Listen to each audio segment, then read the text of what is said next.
Good morning, it's the Anfield Wrap. It's John Gibbons hosting this week. Neil is still away. I'm joined by Kev Walsh. I don't know why I give you full name there, very grand. Maybe it's the free show. Yeah, that's it, so people know.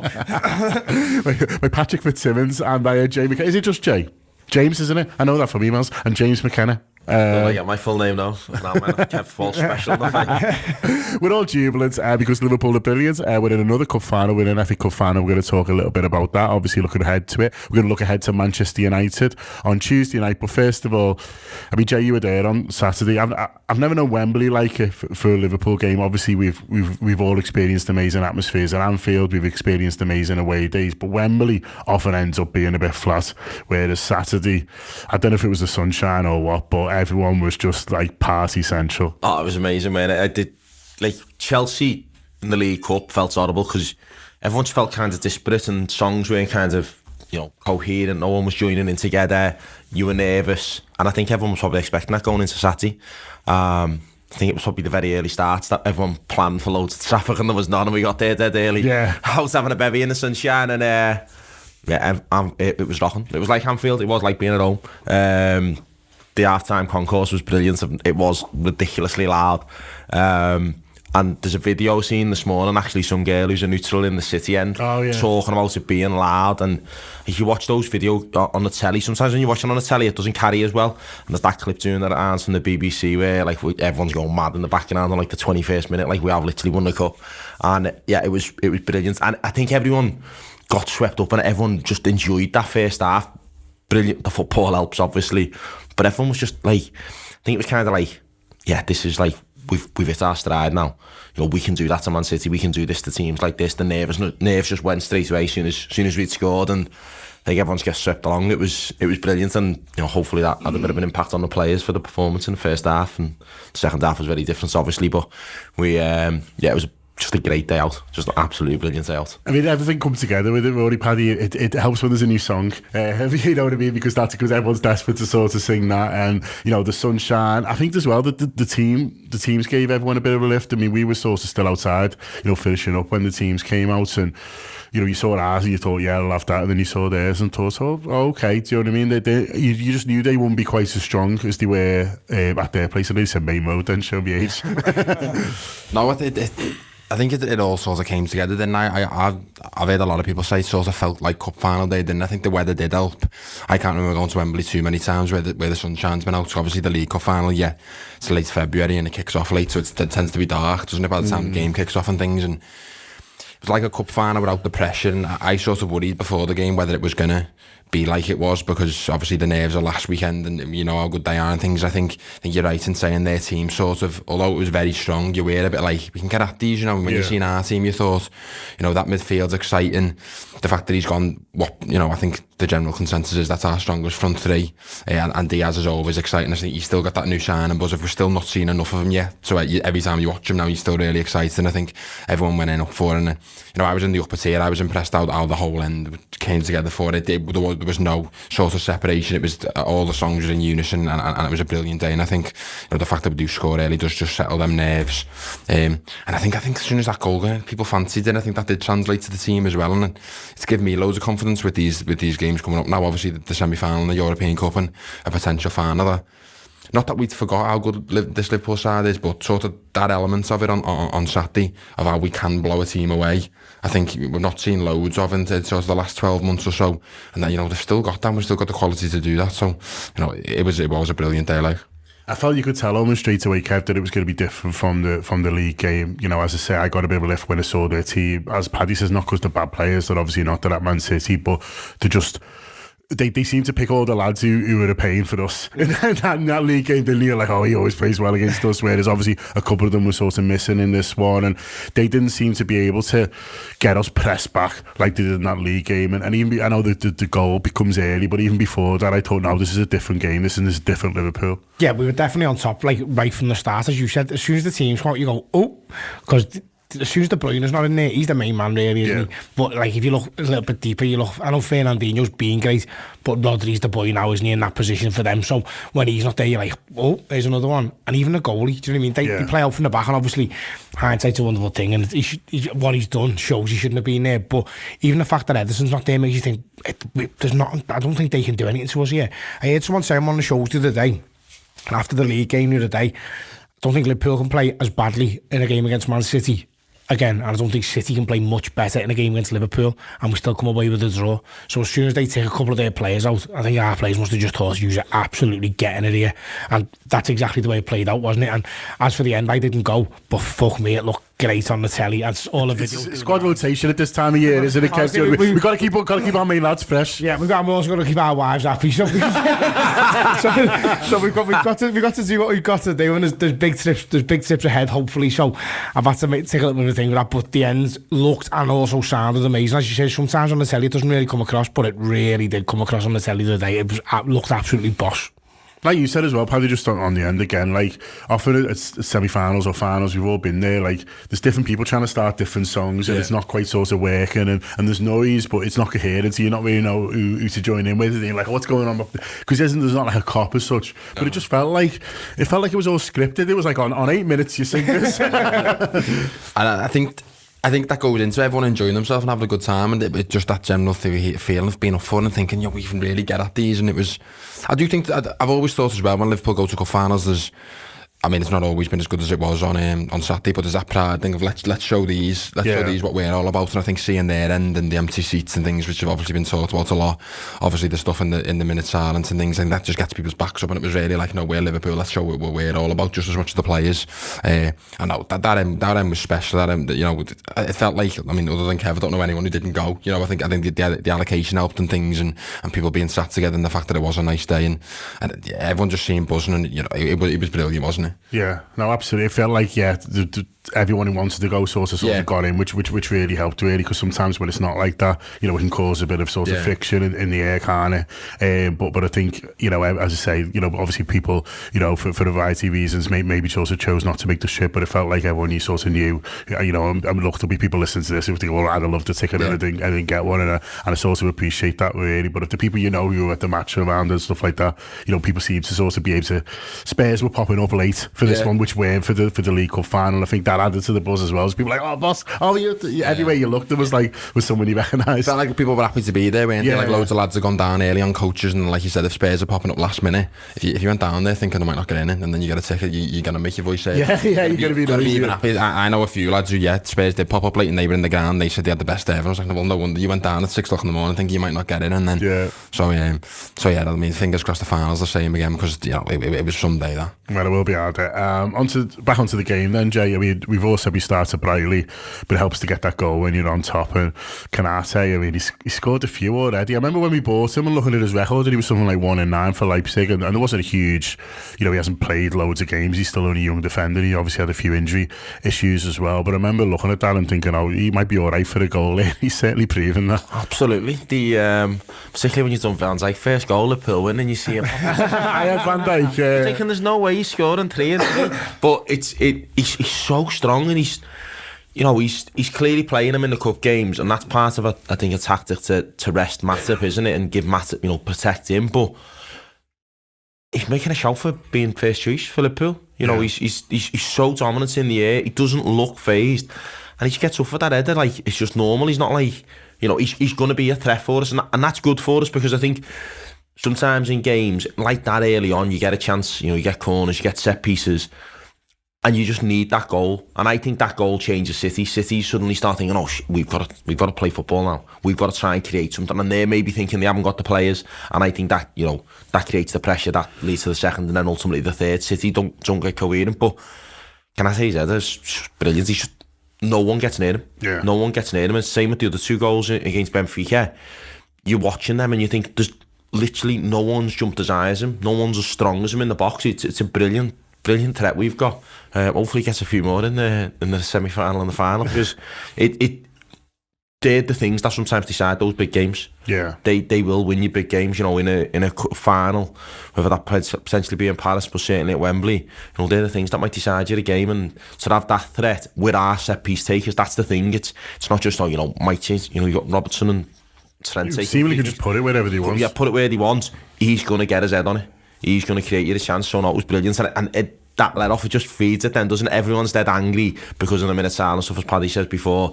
Everyone's jubilant, and that can only sweep you along so much, and then Kanate scores and everyone's like, nerves gone, happy days, we can enjoy this for a bit now, and then of course the second comes and it's party time, innit? They don't go behind often either, do they? So Yeah. I wouldn't be surprised if, you know, Jay touched on there about it being in tight in semi-finals and finals, and I think that might have been part of, especially in these later stages now, why he's stuck with him. I think at the start of the season he was playing in the cup games because it was, you know, a chance to get him minutes on the pitch and things, but I think now at these later stages, you know, I think he's continues to go with him because he's thinking these games are decided by a goal here or there. You know, you've seen even at their place last week, they go 2-1 up right before half time from a really well worked set piece. I know it's second phase, it comes out, doesn't it? And they put it back into the back post and Jesus scores, but It looked worked on though, didn't yeah, it? it definitely was. And so, you know, these games are decided, and when he's got what he has and that attribute and that ability to get you 1-0 up, especially the way RM was, like we've touched on, they panic. And I know it's something people say a lot, and it feels a bit harsh because they're a brilliant side, but they don't deal too well with adversity, and that's sort of a compliment to them because they don't let that happen a lot. They're always in control. They don't deal with it well because it doesn't happen often. So if you've got the ability there off a set piece to go 1-0 up inside 10-15 minutes, whatever it was, you're going to put them back on the back foot straight away, aren't you? And you know, they work massively to our advantage. It's going to help the others as well, just having him there. So if I'm Virgil, you know, I'm thinking, oh, brilliant, because their biggest lads can have to start going on him now, so I'm getting a little bit more space. But even like the likes of Manny and Jota, who've shown how good they are in the air, Kev, you know, just having this guy who like Jay says, almost looks like what you do, you know what I mean? It's one of them where if I'm marking him, I'm like, what do you want me to do with that? Well, everyone else stands up like that. Well, yeah, no one else can defend against him either. As you say, it's like a joker in the pack. Sometimes in these big games, you find, like, sometimes it's boring, isn't it? No one, it's like a chess match, and it's like, Tense, and our defence is just marshalling their boss. Our boss defence is just marshalling their boss strikers, and our boss midfield is just trying to overpower their boss midfield. And it's a bit like, I know this is wonderful, and I know this is like the peak of football, but sometimes you're just thinking, just smash one into the box and someone throw a big head on it. Do you know what I mean? And that's exactly what happens there. And when you've got that joker in the pack, it's sort of like, it takes the pressure off everything else, doesn't it? Because you get a call and they're thinking shit, and we're thinking, well, you don't know, even if it doesn't happen, it might just create a little bit of panic. But as you say, Van Dijk as well, he must be thinking, God, I'll just stand here at the back and not even be like the main man attacking it and see where it gets to me. And then Kanate, as Jay said, he jumps and he's just like bang, and it's a proper, it hits the back, it proper hits the back of the net, know what I mean? It doesn't just get over the line, it's an absolute power of header. And now he's got 3-3. Even if teams weren't thinking about it, now they've got to think about it. So it's just another thing this week in training or whatever, for whoever we're playing, they're thinking, for fuck's sake, I've got to... So what have I got to do with Jota? What have I got to do with Diaz? What have I got to do with Manny? What have I got to do with Salah? What have I got to do with Trent? And now they're like, and on corners I've got to do what? Fucking hell, Gaffer, how many players have these got? Do you know, that's the sort of feeling, and that's the thing of being a boss team, isn't it? You have someone like that who he's been great, but I think has got a fair bit of work to do defensively. But he's 22, so that's natural. Yeah. But the fact that he's scoring goals more than negates it for the moment. Yeah. I think on the header as well, it's not like it's a free run at it, do you know what I mean? They've then defended the Paul and he's come running at it from a certain position. It's so, you know, especially the one against Benfica as well at Anfield, they're sort of hung up in the air. So what can you do? Do you know? It's not like the defender Paul and they've let him have, you know, like I said, have a free runner and he's got on the end of it. He's not lost his marker, he's just jumped over. Just jumped through him. His marker was there and then he was on the floor. And it's just one of them. There's a fella that big, like, doing it. That's a physical attribute that you can't negate that, really. Yeah. The only way you can negate it is you can try and do the blocking thing on him. Yeah. But City tried to do that and he just I can't remember who it was who blocked him. But Sterling standing sort of behind him, you can see Sterling go, fuck that, mate. And he stuck behind him and goes in. But he just moves his blocker out of the way. It's not a battle or anything. It's just literally, you move out the way and then the defender's got to try and stop me from heading it in. And he does head it in. And the thing you've got now is, who was it we were playing the other week where we got a penalty for the foul on Jota? Do you know what I mean? And everyone's like, what's that penalty for there? Because you can't wrestle in the box anymore, can you? If someone, the way to stop him in the olden days would have just been to someone to put 2 arms around his waist and just hope the ball doesn't get near him, because if it doesn't, it's never going to be a penalty. Whereas nowadays, if you put 2 arms around his waist and pull him down, regardless of where the ball is in the box, it's going to be a pen because of VAR. It's how you defend against certain things. Jay, we're talking about threats here and threats from all over. And they've also got to worry about our strikers tackling you, which is another one where you're like, oh yeah, he's really good on the ball, but also if you dally for a couple of seconds, like that's like a FIFA goal almost. Yeah. Boom, there you are.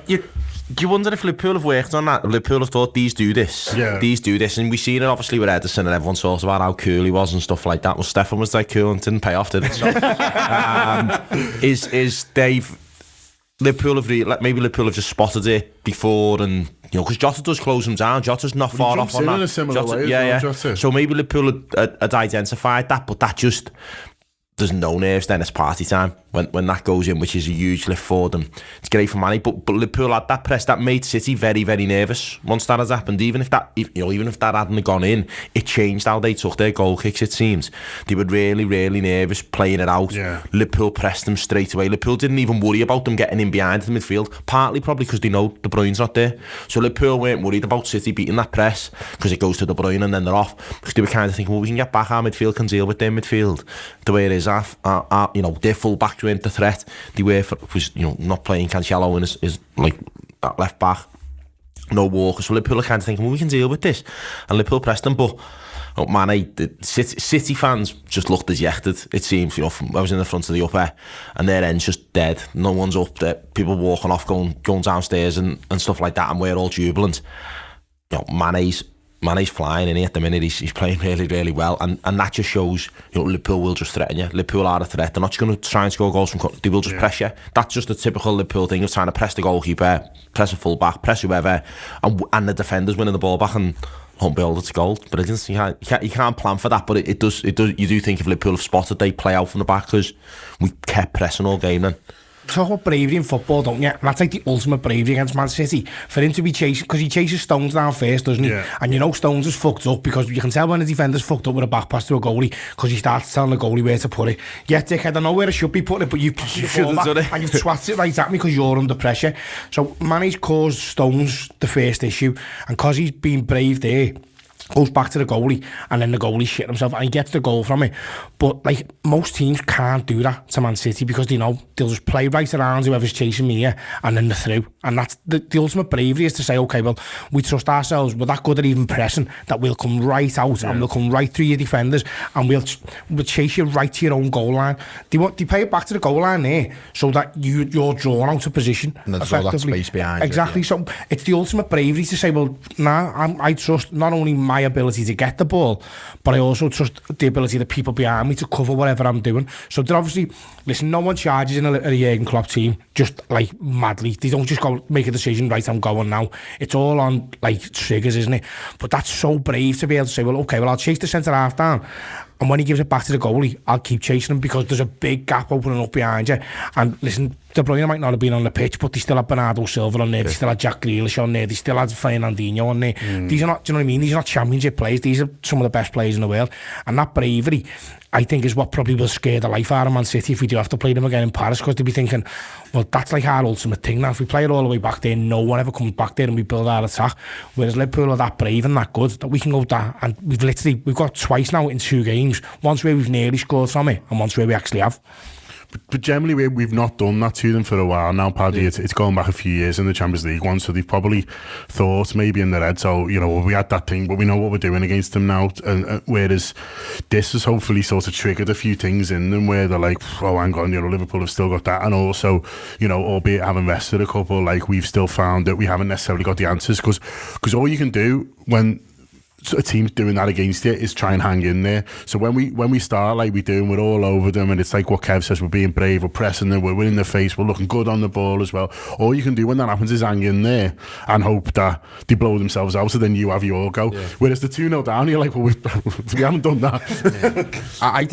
I think going back to last week as well, I think we sort of did to them on Saturday what they did to us, and I think what helps is obviously we scored the early goal on Saturday, and then the Sunday before they scored the early goal. And I think these sides are always learning from each other. It wouldn't surprise me at all if Klopp said, listen, if we go a goal up, you carry on the way that they didn't get right at them, because they did fluster us last Sunday. And the early goal does help them, but they pressed us like we pressed them, and I think it's all about little triggers and capitalising in these big games against such a good side when you can. And I think the goal is by design. I think they've looked at that last week where Ederson does that and goes, well, if they do want to try that again, good luck to them. And I know it's a goalkeeping error. I'm not taking any of that away, but he goes at him. He has some pace, to close him down. And what I picked up on is how often do you see them? I mean, it might not always be on the goal line, but how often do you see, a striker close a goalkeeper down like that, and it bobble back off the striker because he hasn't fully committed, and it's like, oh, it's unlucky, it just goes wide past the post or whatever. Some tackle. He's probably centre half.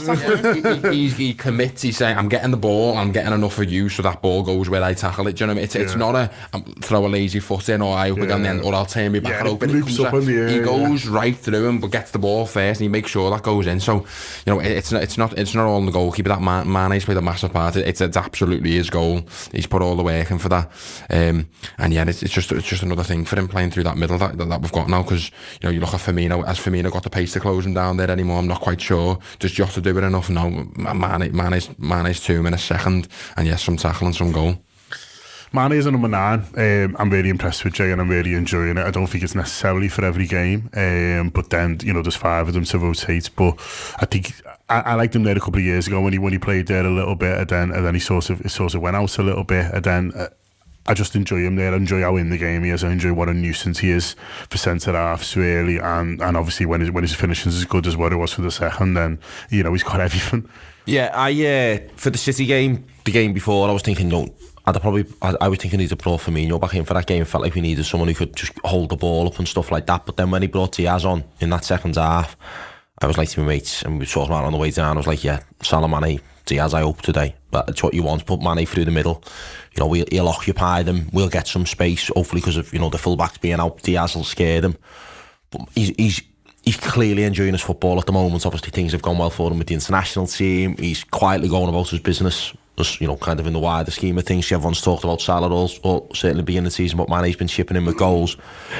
And he just occupies their centre half all game because he's chasing down balls, he's in behind, he's strong, so he can hold the ball up, and he's playing good football at the moment. Because there's been those times where he couldn't control the ball, it would bounce off him, everything was getting away from him. Whereas the past few weeks, it's he's been brilliant, and he really does hold the ball up well. So for us there, that's brilliant then, because then the defenders are thinking to themselves, well, if he stops and holds the ball up here, where's he going back? He's going back to Thiago or Fabinho, who can play a pass.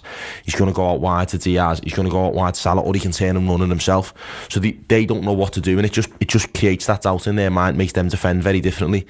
And then that goal I missed, I had gone down for a wee, and I heard the screen, and I was like, someone comes out, I was like, what a goal. I got it on my phone straight away, and it's just a brilliant finish. He's just that is the finish of a lad who is just flying with confidence, because he doesn't even look like he tries to hit it hard, doesn't bang it, most people, you take a touch there and he's just thinking, I can hit this. And most people who do that, it would fly over, or it'd fly wide, or it'd look like a cross or something, and he just hits it sweetly, and it's a brilliant goal. And getting confidence, but I wouldn't want to be Klopp now thinking like, what do I do for the next however many games? What's my team for Tuesday? What's my team for Sunday? What's my team for... After the way he had to deal with last season, I reckon Klopp fucking loves this. I reckon he loves the problem, but it's a big challenge, innit, about horses for courses here and resting players, because in a way... Salah not scoring. Salah not scored, and well, that's the one, innit, you think to yourself, well, it's Salah really that comes out, but that's a big thing to do in the contract situation, also that it's Salah, because we know that at any moment, it's a bit like where Mane's felt out of form.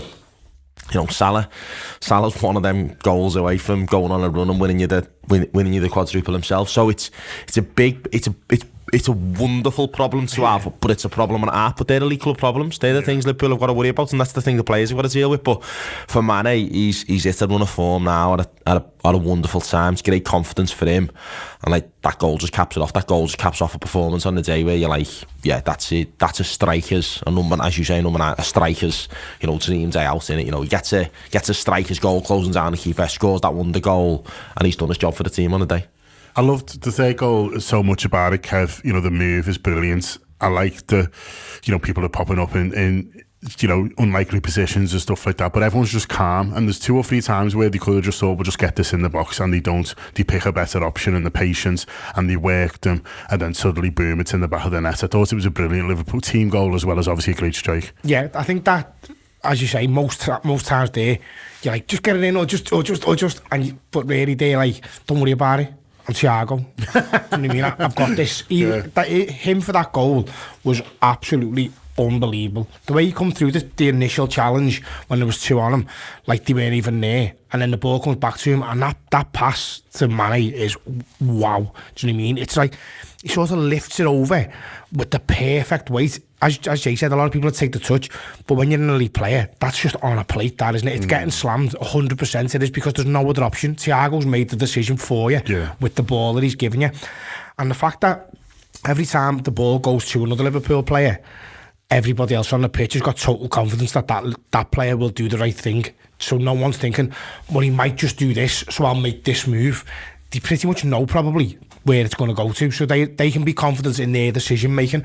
So Mane can pull out and get to the position he gets to, and everyone else can make the moves that they make. And just on Mane, I've been quite critical of him this season. And at left wing, I'd said a number of times, I think maybe he might be one of them players where they hit a point and the legs fall off and they're never quite the same again. And he's making me eat them words, because the move to central striker couldn't have been more suited for him, it seems. And I didn't see that, you know what I mean? I'm not sure I heard a lot of people actually asking for it either, but Klopp knows what he's doing, and he's put him through there, and it's like a new lease of life for him.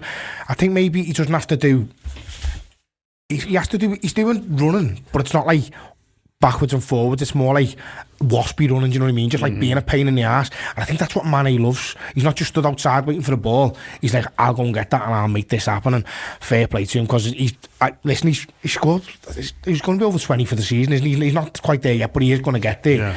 So in a season where he's being criticised, he's still going to score 20 odd goals, and he's probably going to end up being the main man for Liverpool in a European Cup final as central striker when he started the season as a left winger. Fucking mad, isn't it? Just on the goal, Kev touched on there about Thiago. I think Thiago's sort of like the visionary behind that goal. You know, we spoke before about, you know, getting in them areas and not, you know, not wanting to force it and things. The last sort of phase of play before the goal comes it's a great ball by Trent to Diaz. Diaz sort of loses the ball a little bit. It comes to Robertson, and, you know, bless him, we love him to bits, but Robertson does do that thing of forcing it and trying to get in the box. He sort of has that shot at goal that he's sort of thinking, if I hit it across goal, someone might nick it in, or they might go into the bottom corner. And after that, it comes back out to Thiago, and he just settles everything. But we're talking in a game that's played at, you know, a million miles an hour, and he just gets his foot on it, has a little look up, and then manages to get between two players. And that just summed them up for me, that, you know, in that chaos, when we've got into their final third, Robertson's just done something mad and blasted out there. He come back out and controls it with one touch, and then has a little look around, decides, right, I'm going to play a little 1-2 here. And then on the finish, it's like, it is a great ball by Thiago, and he does tell Mane what to do with it, but it's the speed of thought by Mane, because I didn't think he was going to chip it up to him. How often did you see a player on the edge of the box? It's like getting volleys, going, like, I'm not just going to pass it to you, I'm going to dink it up slightly, sort of cushion it to you, and you're going to hit it. So it's the speed of thought of Mane. For as soon as that goes in the air, in that split seconds, I think, but this is getting it, and to hit right across it like that, to go to the bottom corners, fantastic. I think he's sort of making a case to be, in previous years, the thing that we always talked about with Firmino, especially when he's been out of form, was what does this side look like with a so-called proper striker, proper number 9? Can we fit that in? I think he's as close to you getting to that to this Liverpool side. I think he could sign Haaland tomorrow, and I don't think I'm sure he'd be brilliant, but if you're going to play 3 up top and he's going to be the middle one, you look at the problems Chelsea, for example, have got playing Lukaku through the middle of a 3. I'm not sure we'd struggle with having a Lukaku, and he's a brilliant footballer, but to have someone as a proper number 9, I think he's as close to that as you get, and I think he's been absolutely fantastic. He's the first name on my team sheet for that 9 position. I think he can make a case. He's got 2 ahead of him for the left wing position. I think Jota looks really good there at times, and obviously Diaz. And I think one thing that he has lost in the last couple of seasons, things Kev's been right in the past to, you know, give him a bit of stick here and there, but I think one thing that he's lost, or why he's so suited through the middle, is I think people have got it in their heads that, you know, he doesn't take people on anymore on left wing. He's not what he was, and I'm not quite sure he ever was that Diaz player on the touchline beating people for speed. I think what he's always done for us is carried it inside the middle of the pitch from the left wing and drive at plays, and he's got that skill, hasn't he? He's taking that extra touch where you think, oh, it's got past him, but really he's drawing a foul, or he's committing the play, and then before you know it, when you thought he'd lost the ball, no, his touch was by design, because, you know, he's got the pacing. All them things are through the middle of the pitch, so when you just have him start, and then he can turn plays and he can bring others into play from there. I think he's one as close to Firmino as you get him, but also I think he's reminding me loads at the minute of Suarez. loads. If you were to put the best version of Suarez we had in this Liverpool team, even the way his passes can sometimes be a little bit scruffy, or even, you know, Suarez was never known for the most silky dribbling. It was always like ricocheting off players and things. And I think Mane at the moment, he looks and feels like a proper 9, and you can't knock his goals now from that position. He's scoring like a 9, so no, brilliant. Brilliant, absolutely brilliant. We talked a little bit about Thiago, Jay.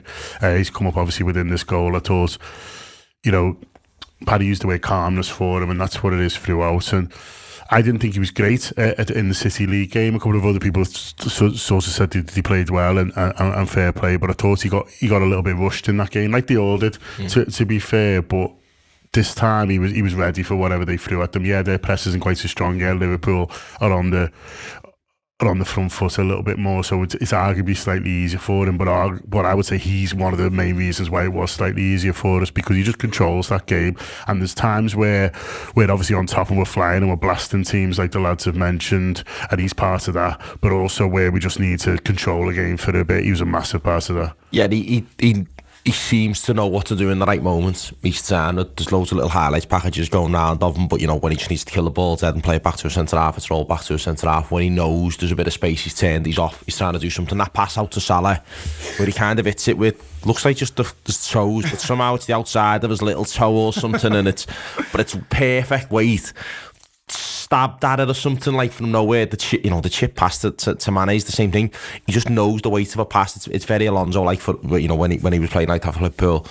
Same with Gerrard, you know, he just knows the weight of a pass, knows what a player wants, knows what one of those forwards wants. That's probably the teams he's played in, but that's just what good players do. They just know what another good player wants and needs, not, you know, to his feet in front of him or high, or knows what it needs to get past people.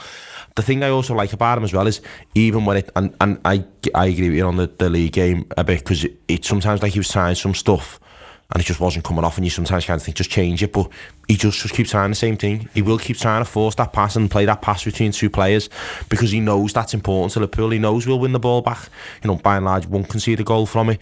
He knows the midfield and the defenders will do their job, but he knows you'd only need one of those passes to go through. You'd only need, you know, that pass to Mane.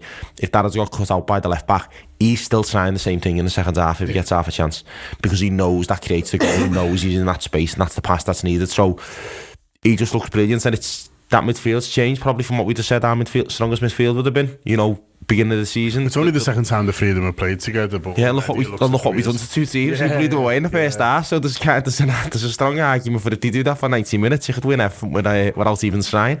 So and you know, partly because he knows then maybe they've all got a specific role in this team now, you know, Fabinho doing his job at the back, and Thiago can help out with that, and Keita will track back, but Keita is, you know, there to try and manage the ball, whereas Thiago, it's see if you can make something happen, see if you can create something. And for the goal as well, I like that he's running past the, he's played the pass, he's played the 1-2, but he's running for it. He's not waiting for it to be played back into his feet for him to do something from a few yards back. He's running onto it. He's, you know, it's the same. It's what De Bruyne does for City. He's not the same player at all, but it's what De Bruyne does. He will play the ball and then run forward. He'll play the ball and move into space to do something in an attacking position, and you know, he's hitting form again at the business end of the season. It's a really nice problem to have, but you kind of now are thinking, right, I want Klopp to manage him. You know, if we can get to 60-70 minutes, bring him off every game. If we can do 60-70 minutes and bring him off, 60-70 minutes and bring him off, I'll be made up. And if we can sometimes just do him for 20 and rest him, even better, because, you know, you do want to manage those players, but again, like lots of them, you know, on the team sheet. I can imagine Klopp's got a team sheet now where he's like this 6 or 7, 8, 9, 10 play. Like that's them. I was say you probably at the point now where it is. It might be the 11. Might be the 11. Yeah, it might be Keita and Henderson. Maybe is the one, isn't it? Keita and Henderson's the one. Sometimes maybe Jota for one of the forwards in certain games. That's it. It's pretty much nails on. And Thiago again grew into it. Be really exciting to see what they might do, because there is something as well in these players that when the games matter, when it's a big game, when it matters, you know, that first half, second half, you can't really say nothing, because it didn't matter. Liverpool, I think they just knew they played within themselves. They played to the rest of the leg. Really well, I thought. Yeah, they control. Well, they did, John, because and I've seen a City fan saying this. It finishes 3-2, but that game could have easily been 4-1, 5-1. Yeah. They were saying that could have easily happened. You know, that game finishes 3-1. It doesn't even we'd be thinking that was, generous on City. Yeah. If you're a Leicester team, you go after at 3-0 up, you go after more in the second half, and you blow your brains out trying to do it. And then against Man United tomorrow, you're like, You're knackered. I can't Why did we do believe that? we're knackered, yeah. There's no need to do it. That shows the confidence that they've got in themselves. It's about control. Once you're 3-0 up, it's not about getting more. Don't get me wrong, more if they come, sound no problems, and we'll go for Don't it. force it. Yeah, we're about control. We're about conserving energy. We're about... Listen, beating City in the semi-finals, fantastic. But if you don't beat Chelsea in the final, it's not worth the carrot, is it? Yeah. And if you don't win the league or the European Cup or both, whatever, winning them games is boss. But they're only games. It's the finals and it's the points at the end that matter. And I think that second half performance shows that Liverpool are thinking like that. Because it'd be so easy to go, I fucking hate Man City. Let's really hate them here. Yeah. And it would have been boss and we'd all be waxing lyrical right now. If it happened. But then if you draw against Man United, it was absolutely terrible in your next game. It's a bit of a wasted opportunity there, isn't it? So I think it shows how mature they are as a team as well. The fact that, as you said, Jay, I know finish is 3-2, but it's not a 3-2 game by any stretch of the imagination.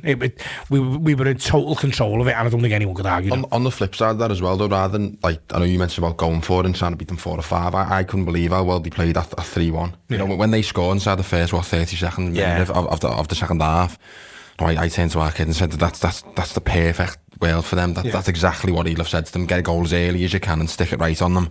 And I thought, we're gonna have 10-15 minutes here of having to a bit like that Anfield first leg in 2018 where we go 3-0 up, and then for most of that second half we defended really well that night, but we sort of sat in and it was a lot of pressure trying to defend that away goal, and we did great that night. But I was sort of like, don't fancy that here when we haven't got a second leg to sort it out. So I couldn't believe how well they played, and it was sort of like Kev said about me being mature. Not much happened at all really for 10-15 minutes when I was expecting corners, free kick for them, everything attacking wise, and we sort of just, I mean Thiago was massive for that as well, but we just sort of controlled them. We're like, we're just going to make sure nothing happens here, and then after that we'll decide if we want to get a fourth and try and defend, and then obviously their second comes later on, and it's one of them, like, but no, it's definitely a 3-1, 4-1 game.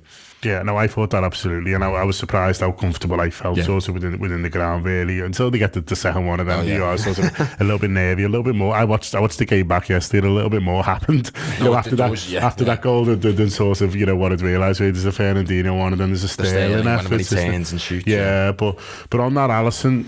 It's not a great save from Alisson, the Sterling one, he always saves it, but just the way he grabs it is just so calm, Jay. And he makes a couple of good saves in the game, to be fair, actually, but it reminded me a little bit of the Champions League final against Tottenham, where they have a bit of a blow just at the end, just before Origi scores, and it's just the way he grabs it. He's just like, don't worry about it, lads, I've got this. Yeah, sound nice and calm. It's our players now know what it's like to play in these big games. Yeah. He knows what he needs to do at that moment to just give the confidence to centre half, but just to kill a few seconds in the game as well.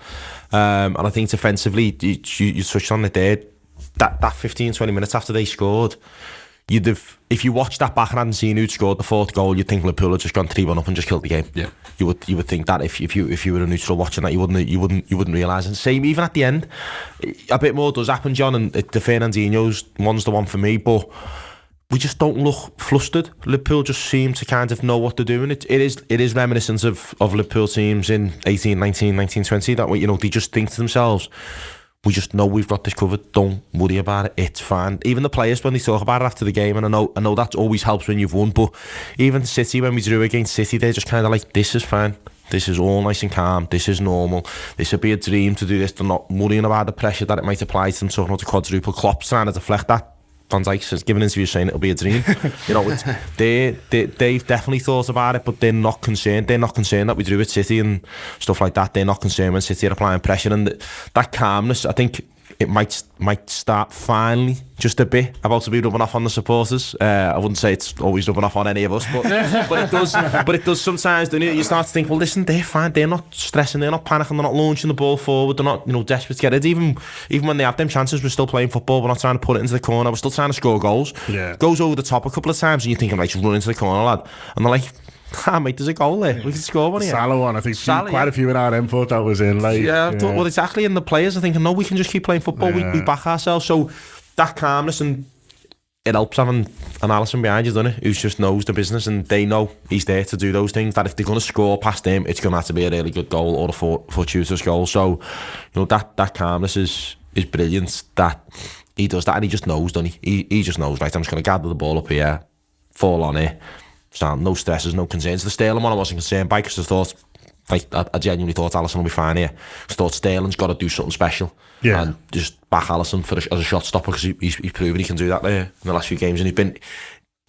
It's helped us how we play as well, because you go through on goal and you're not stressing, thinking, well, that Jesus one, yeah. He makes a cracking save off Jesus and he goes clean through and he just makes himself massive, and it's like normally you'd back the striker in that situation, but I was 100% backing Alisson. I thought, as you said, it takes something special to score, and when strikers start thinking it's got to be something special to get in their own heads. Yeah, strikers are always better, aren't they, when they're just playing instinctively, and as soon as they start thinking, oh, he's made himself big, he's covered the angle, then heads go straight away, and then Alisson, he's got the advantage over him. There's the one before that as well with Jesus, isn't there, where Alisson and Van Dijk sort of back each other, so he gets through, and Alisson doesn't come sprinting out because he's like, I'll back Virgil to catch him up here and put him off. So Alisson just stays, and by that point, by the time he shoots, Virgil's done enough to just put him off a little bit, so the shot's easy for him to save. So they got full confidence in each other, you know. Special mention as well to Keita in the midfield. I've given plenty of stick over the years. Like, I don't think he's been particularly great since we signed him, but the last few games, he's, I wouldn't say arrived or come into his own, because he's played really good games of football for Liverpool in the past, but I don't know, it feels like something different with him now. I think for me, you know, without sounding a bit alehouse and things, my problem with him's always been doesn't seem to want to put a foot in too much, but the last few games his aggression's gone up another level, and I think that's brought loads to our midfield, because when I've always appreciated his pressing. I'm not blind, I can see the game in front of me, I can see that he's pressing a lot, but for me it's always been, well, what next? But now it seems to be when he is pressing players and things, he's nicking it off them well, and he's winning tackles, and he seems a lot more brave, and you know, he really impressed me. I thought he was outstanding. Yeah, I think he was a big part of that midfield looking better, Jay, definitely, in terms of, you know, as you say, you've got a caveat with, you know, there's no De Bruyne and they were slightly weaker and things like that, and the way the game goes, but you could see exactly what he was brought into the team to do. You can imagine almost word for word what Klopp said to him in terms of, this isn't going to be as nice a day for them as it was last week, and you're going to make that happen. Yeah, compared to the last time he was at Wembley, where you were kind of, as Paddy just said there, you're worrying about tackles. He feels like he's, you know, missing tackles. He's not contributing like the other players are contributing. It's not that you're a player down, but he's not delivering what his job might have been from Klopp. And I think this time round he's looking at this thinking, right, sound, you know, I'm on a bit of a statement, and he's done that the last few games as well. And I it's a hell of a thing, and it's to not play Henderson as the club captain, but it just feels that midfield now that they've all got a defined role, they've all got something they contribute, you know, they've all got their job to do to press and defend and stuff like that, but they've all got distinct roles in that midfield. You know, is just to carry the ball out, and they can all do that, but you know, and he's playing on that left hand side a lot, and he's covering the full-backs, he's helping out, he's contributing, he's not going missing. Sometimes in the past he's gone too far forward, too far back, he's been too central, he's not been out wide, and you sometimes have missed Wijnaldum for that reason. Sometimes people have said we've missed Wijnaldum because he will occupy space and he will help out the defenders and the attackers when he needs to, but he's come on loads, and you know, he wouldn't say he hasn't earned his transfer fee, or that, you know, he's been the player we thought he was going to be, because, you know, that's, well, it's subjective, isn't it, on how much you pay for these players, but, you know, if he has a good run, it's hard to see how he doesn't play in the Liverpool team now in the run for the Champions League, you know, semi-finals, the final. You know, he's put himself, I think, pretty much there on the start. With Henderson as well, I think it's, you know, for a while people have talked about him eventually, you know, becoming what Milner has been for years, and I think it's sort of, I mean, Henderson might not be happy to hear it, like, but I think this sort of gives us an option of, if that is your midfield three, and it's hard to argue with it at the moment, you've got what Milner was 3-4 years ago coming on in Henderson for the last half an hour in games. And I think it always used to be, you know, you want to, you know, Klopp wants to end the game with Milner on the pitch, and I think there's still, to be honest, especially with 5 substitutes, there's still an argument for that for sometimes, but I do think and you know, what, he's 37, you can understand why he's not quite what he was. But I think sometimes you see Milner come on this season, you know, and he's kicked people and he's done what he was supposed to do, but he's not quite at it. Whereas I think if you got, you know, Henderson, who's arguably in his prime, or just you know, coming on for the last half an hour in games when Keita's legs have gone, I think that's perfect for us. You know, it's a squad game, and you know, if we want to win all 4, they'll all have to play the part. So I think he'd be quite calm about that. All 4 then, Kev, as Paddy's just mentioned there. I even feel like Klopp's coming round to it, you know, like a couple of weeks ago he was like, nah, what he's all on about, so now he's like, oh, you know, might as well have a go, like, maybe, do you know what I mean?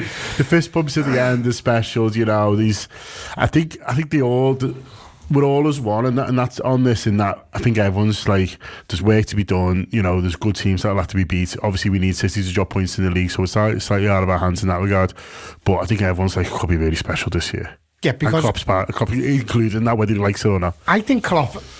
Listen, what he says publicly and what he says privately, I think a lot of loads of times he's just a fucking bullshit what he's talking about publicly. Josh has said it loads of times on the previews, saying he's a liar. Do you know what I mean? Some of the things he comes out with, you just know that's not what he's saying. But that's right. You know what I mean? He doesn't have to tell us anything at all. Whatever he wants to say. Do some boss jokes, mate. We'll be happy.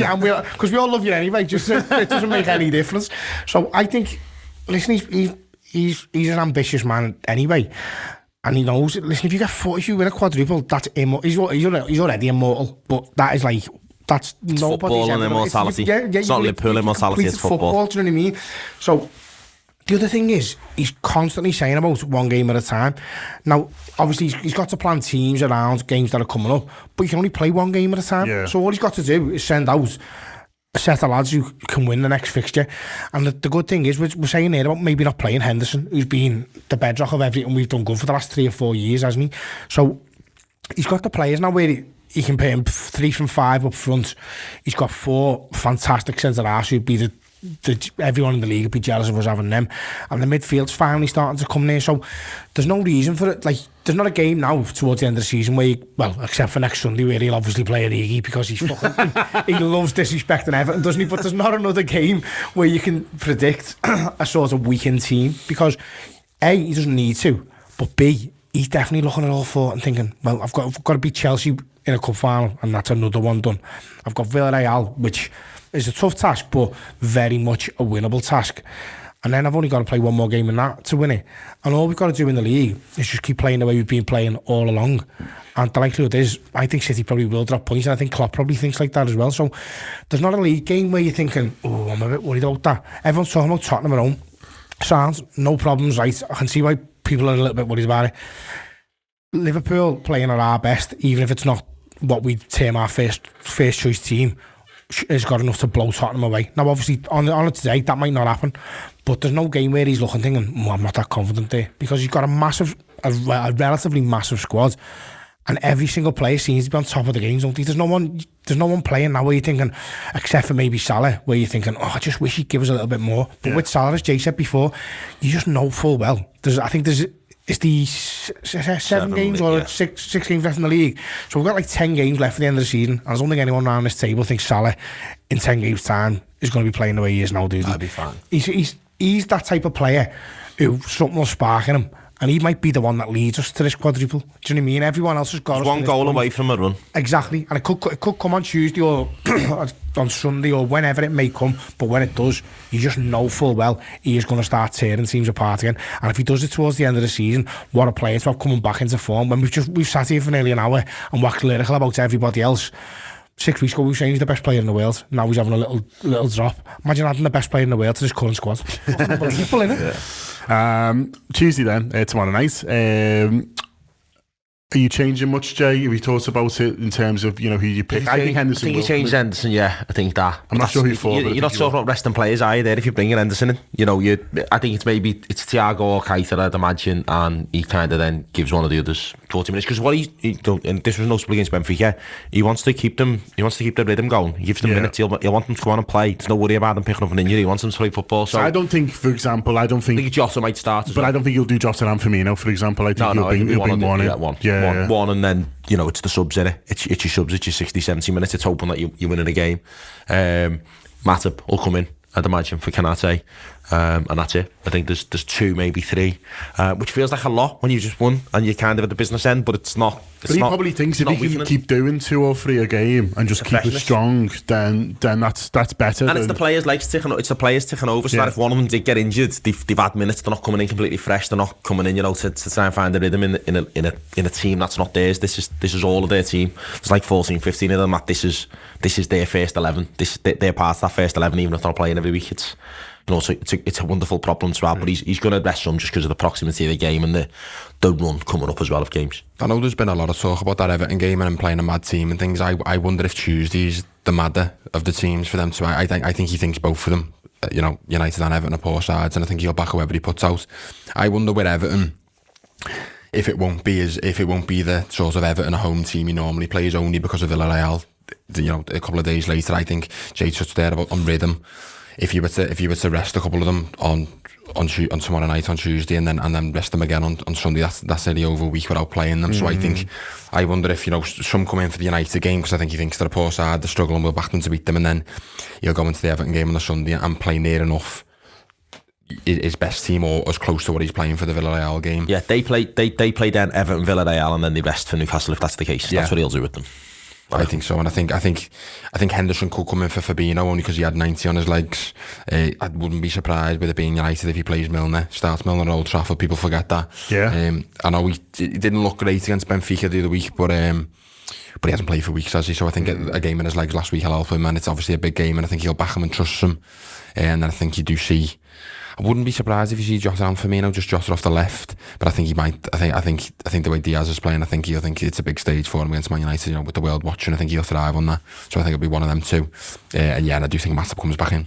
Kev? Yeah, the Matip one definitely seems to be his lead choice, doesn't he? Midfield. Yeah, I think Fabinho, he's one of them players who I just think never looks tired. So why he leaves him out in the week as well, doesn't he? In the Champions League game. So and also everything we do comes from him, like being there, whether he's involved in it or not. The confidence he gives to the players to play. So I don't know whether he might leave him in there, but again, it wouldn't be a surprise to see any of the changes mentioned there, and it speaks to the level of the squad because we're so good. To be honest, I think United is shite. Like I watched the highlights of them against Norwich, and he was 2-0 up, and Norwich should have gone 3-2 up the other way. They are awful. Without that goalkeeper, they would be relegation material. Honestly, they're that bad.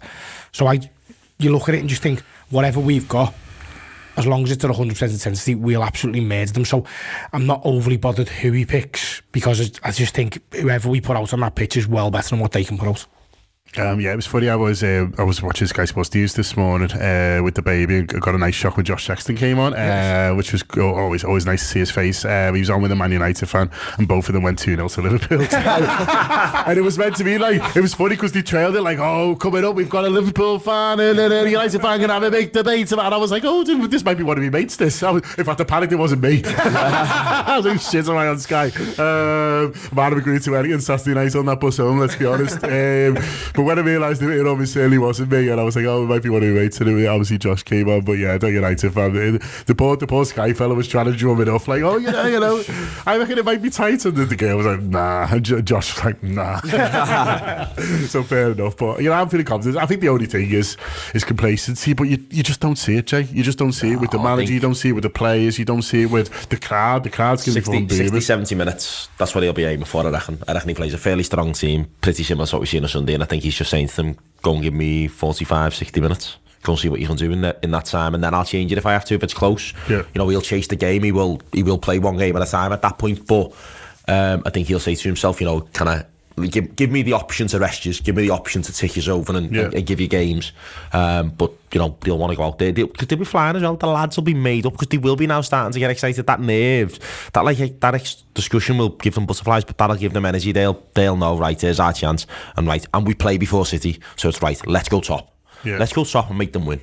Let's give them that problem now. They've got Brighton as well, who have been terrible, but have had now two Spurs, two great results away from home on the bounce. The other thing that we haven't even mentioned, I've only just thought of it then, is Tuesday, Sunday is a relatively long time, isn't it? And we're late on Sunday as well. So, in a normal part of the season, you'd be like, that's not that much of a break. But at this stage, it is quite the break. So that'll probably play into his thinking as well, to go as strong as he maybe needs to. And he's got all the data on the medical stuff, hasn't he? So it wouldn't surprise me. I think I'm probably talking myself into him going quite strong now thinking on this, because, as you say, we rested last Wednesday, and then we've got 5 days to go until Everton. So you can talk yourself into quite a strong team, and listen, I'd love to cricket score Everton, but it'd be nice to cricket score United as well, wouldn't it? Well, it's already got a 5-0 in the bank, so who knows? Let's see sort of what we can back up this season for the team who were meant to finish above us. But never mind. Hey, I've really enjoyed that. Hopefully you have as well. Download the app and get involved in other stuff that we do if you haven't yet. There's loads of great stuff out from the weekend already. Sunday Best and Review are both done yesterday, both out already. Loads of great video stuff out today that the guys are recording. We don't know what bank holidays are at the Anfield Wrap because, partly because the games keep coming thick and fast and we wouldn't have it any other way. Obviously, there'll be previews for United and then post-match reaction straight after from the pubs around Anfield, hopefully after another big Liverpool win. So yeah, download the app, have a little look at what we're doing if you haven't yet, and hopefully you can come on board for what should be a very, very exciting end to the season. But thanks a lot to Jay, to Paddy and to Kev and for Andy for producing. Up to it.